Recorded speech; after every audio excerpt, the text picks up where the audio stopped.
నమస్తే. ఇవాళ మైబాద్‌కి సంబంధించి ఏదైతే కేటీఆర్ ధర్నాకి మద్దతు ఇవ్వలేదో అక్కడ కేటీఆర్ ధర్నాకి పర్మిషన్ లేవు. వాటిపైన మాట్లాడేందుకు బీఆర్ఎస్ నేతలున్నారు.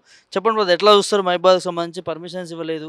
ప్రజలకు సంబంధించిన అంశం కోసం పెట్టినట్టు తెలుస్తా ఉంది. దీనిపైన మీరేం చెప్తారు? ఈ ముఖ్యమంత్రి గతంలో ఎలక్షన్ల ముందు ఏదైతే హామీ ఇచ్చిండో, మేము నాయకులకి స్వేచ్ఛ ఇస్తాం, హ్మ్. మళ్ళీ ఇదేనా 144 అనడమే మీ స్వేచ్ఛన? హ్మ్. మీరు దమ్ముంటే ఖచ్చితంగా పర్యటనకి మీరు పర్మిషన్ ఇవ్వాలి. హ్మ్. ఎందుకంటే మీరు ప్రజలకు ప్రజాపాలన అందిస్తున్నామని చెప్పి మీరు ఏదైతే సంవత్సరం గడిచిందని చెప్పి ఏదైతే విజయోత్సవ సభలు చేస్తారో, మళ్ళీ మేము కూడా అదే పోతే ప్రజలు మమ్మల్ని నమ్ముతారా, మిమ్మల్ని నమ్ముతారా, మీరు దొంగలా లేకపోతే మేము చెప్పేది అబద్ధమా తేలుస్తారు కదా, ప్రజలే తెలుస్తారు కదా. హ్మ్. మీరు పర్మిషన్ ఇవ్వండి. హ్మ్. మీరు ఎక్కడికక్కడ మా నాయకులను అణచివేయడం, హ్మ్. ప్రజల పట్ల మా మా సౌండ్ ఏదైతే రావద్దని మీరైతే అణచివేస్తున్నారో, ఖచ్చితంగా మా గొంతును మేము ఖచ్చితంగా వినిపిస్తాం. ఈ తెలంగాణ తెచ్చిన బిడ్డలుగా, ఈ తెలంగాణ కోసం పోరాడిన బిడ్డలుగా మేము ఖచ్చితంగా రాష్ట్ర పర్యటన ఖచ్చితంగా మేము వెళ్తాం ఎక్కడైనా. మహబూబాద్ ప్రజలకు కూడా అక్కడ ఉన్న రైతులు కూడా మోసపోతురు. ఎందుకంటే ఎక్కడ కూడా పత్తి కొనడం లేదు. పత్తి మార్కెట్లలో మొత్తం పత్తి నిలబడబడి ఉంది. ఎవరు కూడా వడ్లు కొనడం లేదు. మన ఏదైతే కేసీఆర్ గారు రాగానే రైతాంగానికి కాళేశ్వరం నీటిని అందించి సంవత్సరానికి 90 పంటలు ఎలాగైతే 90 లక్షల పంటలు ఎక్కడైతే వండిన ఎకరాల పంటలు వండినాయి అవన్నిటిని కూడా సేకరించి రైతు వేదికలను పెట్టి ఒడ్లు కొని అవన్నీ కొని కూడా ఎప్పుడు కూడా రైతాంగం పక్షాన్నే ఉండే. ఇవన్నీ కూడా ఎక్కడ కూడా ఇంప్లిమెంటేషన్ చేయకుండా మొన్న పక్క రాష్ట్రం మహారాష్ట్రలో కూడా పోయి రైతులకు 500 బోనస్ ఇస్తున్నాం, దివాళీకే ఇస్తున్నాం అని చెప్పి మోసం చేసింది ముఖ్యమంత్రి. అవే అక్కడ ఎలక్షన్లో పోయి అక్కడ రైతాంగాన్ని కూడా మోసం చేస్తూ ఈ కాంగ్రెస్కి కొమ్ము కాసేలా ఆ అభివృద్ధి ఏదైతే శంకుస్థాపనలు చేస్తుండో అల్ల కూడా అవినీతి చేసి ఢిల్లీకి ఏదైతే ముడుపులు అంతా కడుతున్నాడో ముఖ్యమంత్రి, ఇది తెలంగాణ రాష్ట్ర ప్రజల సొత్తు, ఇది తెలంగాణ ప్రజలకే చెందాలి, అందుకే తెలంగాణ పార్టీ ఉద్భవించింది, యుద్ధమాలు చేసిందే దానికి, ఈరోజు మా నాయకుల గొంతు నొక్కాలనుకుంటున్నాం. మొన్న కూడా వరంగల్లో మొత్తం నల్గొండ నియోజకవర్గ సంబంధించిన నాయకులను అరెస్ట్ చేయడం కానీ, వరంగల్లో కానీ ఓరుగల్లు సంబంధించిన నాయకులందరినీ కూడా హౌస్ అరెస్ట్ ఎందుకు చేస్తున్నావు అంటే ఖచ్చితంగా మేమే పోరాడుతున్నాం. మళ్ళీ బీజేపీ నాయకులకు ఆ సోయి ఉందా? మళ్ళీ బీజేపీ నాయకులు ఎందుకు పోరాడతలేరు? ఎందుకు అయిపోయిన సబ్జెక్టుకి వచ్చి మాట్లాడతారు. ఇప్పుడు రైతుల అంశం మీద ప్రోగ్రాం జరిగితే మొన్న మూసి నిద్ర చేశారు. మళ్ళీ మూసి నిద్రలు చేయాలనుకుంటే హైడ్రా అని రంగనాథ్ గారు ఎప్పుడైతే బుల్డోజర్లు తీసుకొచ్చిరో, మీరు బుల్డోజర్కి ఎదురుగా పోయి వండుకునేది కదా బీజేపీ నాయకులు. అంటే అప్పుడు సోయి లేదు. అయిపోయిన దాన్ని ముంగటి ఏదో వేసుకొచ్చి ప్రజలని డైవర్షన్ చేసి కాంగ్రెస్ నాయకులకి కొమ్ము కాసేలా ముఖ్యమంత్రికి నేరుగానే బీజేపీలు కూడా మొత్తం సహకరిస్తున్నారు ఈ రాష్ట్రంలో. మీది ఏదైతే ఉందో, మీ చీకటి ఏదైతే సంసారం ఉందో అది మేము ఖచ్చితంగా అది కూడా మేము బయట పెడతామని తెలియజేస్తున్నాం. ఇంకో అంశము, ఏ మీటింగ్ పెట్టినా, ఏ సభ పెట్టినా కూడా కేసీఆర్ ప్రస్తావన తీసుకొస్తా ఉన్నాడు రేవంత్ రెడ్డి. దీని పట్ల మీ స్పందన? అదే మొన్న మీటింగ్ 45 నిమిషాలు ఆయన ప్రసంగం సాగితే అందులో 50 సార్లు మా గౌరవ కేసీఆర్ గారి పేరు తీసుకోవడం జరిగింది. రామునికి హనుమంతుడు భజన ఎలా చేస్తాడో అలా అనునిత్యం ఈ రాష్ట్ర ముఖ్యమంత్రి రామ భజన చేసినట్టు కేసీఆర్ గారు భజన చేస్తున్నారు.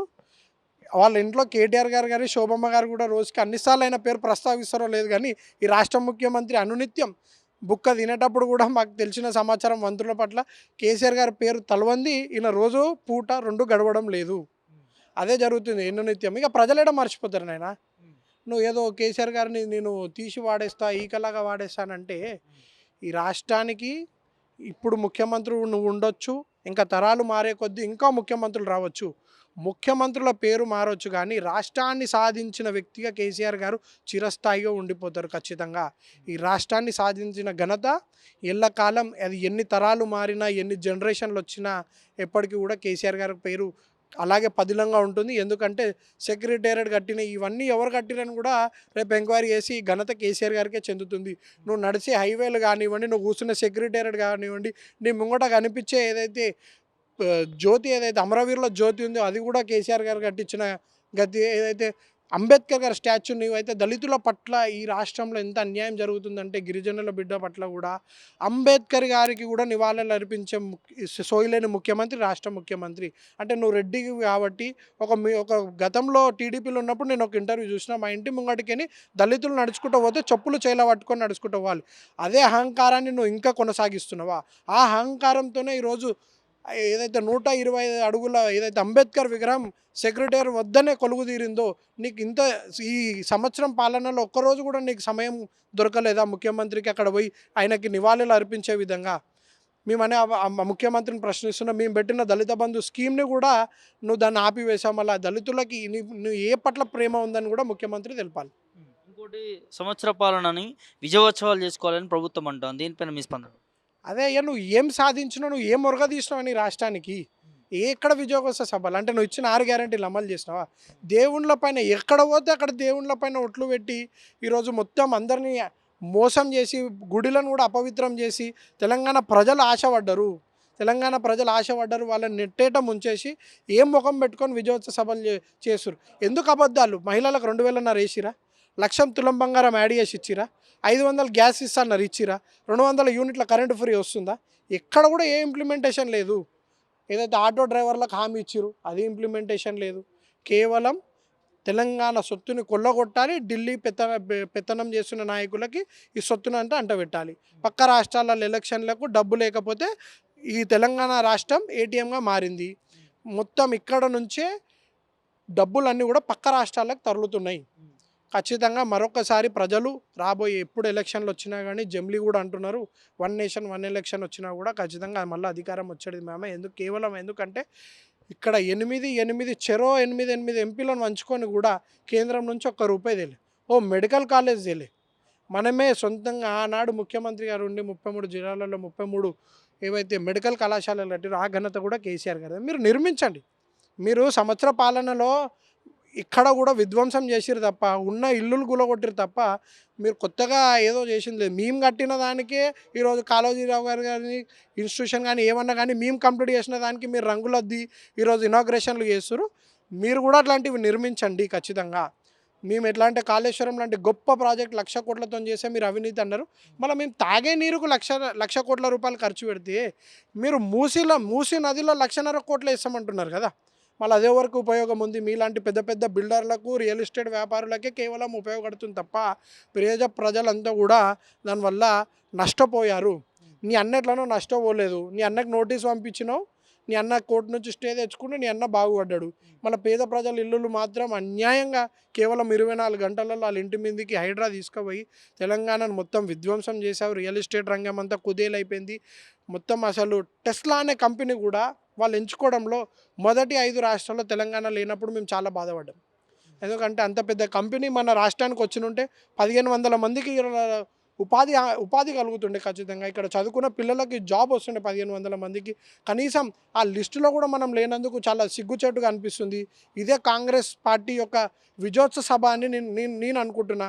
ఇదే మీ విజయం. ప్రజల ఏడుపులు ఆర్ధనాదాలే మీ విజయ సభ. ఇక్కడి వరకు ఒక ఐటీ రంగాన్ని కూడా ఒక కంపెనీ కూడా తేలేరు. ఇదే మీ విజయోత్సవ సభలుగా మీరు ప్రకటించి ప్రజల చెంతకు వెళ్ళాలని చెప్పి మేము కోరుకుంటున్నాం. లగచర్ల ఇష్యూ బీఆర్ఎస్ చేపించిందని చెప్పి ప్రభుత్వం కొంతమంది నాయకులు మాట్లాడుతున్నారు. దీన్ని ఎట్లా చూస్తారు బ్రదర్ ఒక యువ నాయకుడు? అది ఏదో వాళ్ళకి కొన్ని ఛానళ్ళు ఉన్నాయి కదా అని చెప్పి అలా ఒక 50 మందిని అరెస్ట్ చేసి ముఖ్యమంత్రి అన్న మళ్ళీ ఏ రాజ్యాంగ పదవులుండో అక్కడ పోలీస్ వాళ్ళతో మాట్లాడి కొంతమందిని రిలీజ్ చేసి కేవలం బీఆర్ఎస్ నాయకులని అరెస్ట్ చేసే విధంగా చేసి వాళ్ళపైన 3rd డిగ్రీ ఇంప్లిమెంట్ చేసి వాళ్ళు ఏమైనా టెర్రరిస్టులా అక్కడ నెట్ ఆఫ్ చేసి అర్ధరాత్రి ఒక మన్మడిని ఒక భర్తని ఒక కొడుకుని ఇంట్లోకైనా అరెస్ట్ చేసుకో ఈరోజు వాళ్ళపైన ఏదైతే చిత్రహింసలు ఎక్కడైతే పెట్టిరో ఇది ఖచ్చితంగా ముఖ్యమంత్రి సొంత జిల్లాలోనే ఇంత వ్యతిరేకత ఉంటే మళ్ళీ రానున్న రోజుల్లో తెలంగాణ రాష్ట్ర భవిష్యత్తు ఏమవుతుందని చెప్పి కూడా మేము ఆవేదన పడుతున్నాం. మా రాష్ట్ర నాయకుడు ఏదైతే తెలంగాణ ఏదైతే నీళ్లు నిధులు అని ఏదైతే మా కేసీఆర్ గారు ఏదైతే కష్టపడి సాధించిన రాష్ట్రాన్ని అయిన ముంగటనే ఇలా ఎస్సీ వర్గాల పైన రెడ్డి పెత్తనం ఏదైతే జరుగుతుందో ఆ నియోజకవర్గంలో వారు కూడా చాలా చింతిస్తూ బాధపడుతున్నారు. ఖచ్చితంగా మళ్ళీ మేము అధికారంకి వచ్చినప్పుడు అదే నరేందర్ రెడ్డి గారు ఖచ్చితంగా కొడంగల్లో ఇదే ముఖ్యమంత్రిపై ఖచ్చితంగా విజయం సాధిస్తారు. మళ్ళా ప్రజలకు అవే భూములు ఎక్కడ పోకుండా ఈ 4 ఏళ్ల పాటు ఆ ఫార్మాసిటీ కంపెనీని అల్లుడికి ఏదైతే అంటగట్టాలనుకుంటున్నామో దాన్ని కూడా ఆపి ఖచ్చితంగా పోరాడుతూనే ఉంటాం. ప్రజల పక్షాన్నే ఉంటాం.